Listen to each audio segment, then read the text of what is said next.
Well, a property owner was doing an interview with a news team outside their home after the tenants who were evicted last week left their animals behind at the property for several days. Neighbors and the owners asked for help, concerned for the well-being of those animals. And as Mani's Danabalan tells us today, there was a confrontation outside the home. I'll have you arrested. Off. Man, you've left your dogs in. They get fed every day. This was the scene today outside a home on Highland Avenue when a news team tried to speak to the tenant, swearing, I'm gonna let my dogs out to teach it. How's that? Is that what you want? So you guys can get eaten alive?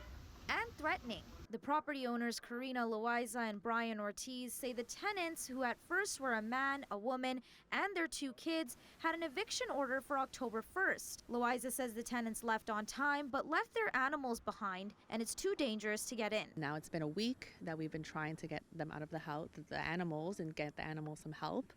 We've been contacting the SPCA, Humane Society, Provincial Animal Welfare. No one seems to be wanting to take responsibility for the welfare of these animals. And it's just been a headache trying to get them to take their animals. They say there's 6 adult dogs. They're really big dogs, very vicious, and a few cats.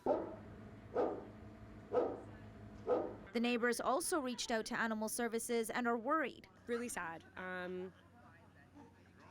The fact that it's 10 days later, and I know I can look there and know that there's a house full of animals.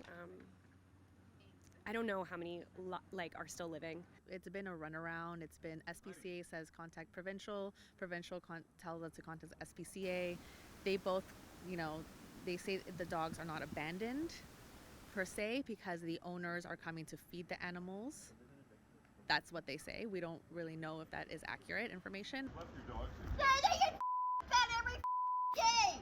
The tenant yelled, saying the animals are fed, but the neighbors don't believe that's the case. They say they show up every day. That's not the truth.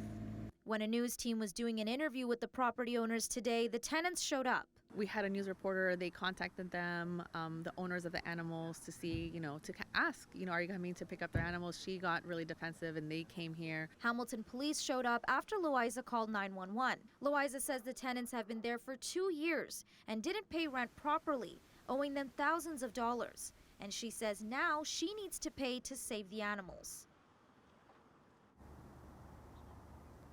The SPCA says effective January 2020, the Ontario government deals with animal protection services. The city also referred to Provincial Animal Welfare Services, also known as PAWS, for animal abuse. A neighbor says they saw PAWS come last week, but nothing happened. We've reached out to PAWS to see, but have yet to hear back. And the property owners have started a GoFundMe page to raise money to save the animals.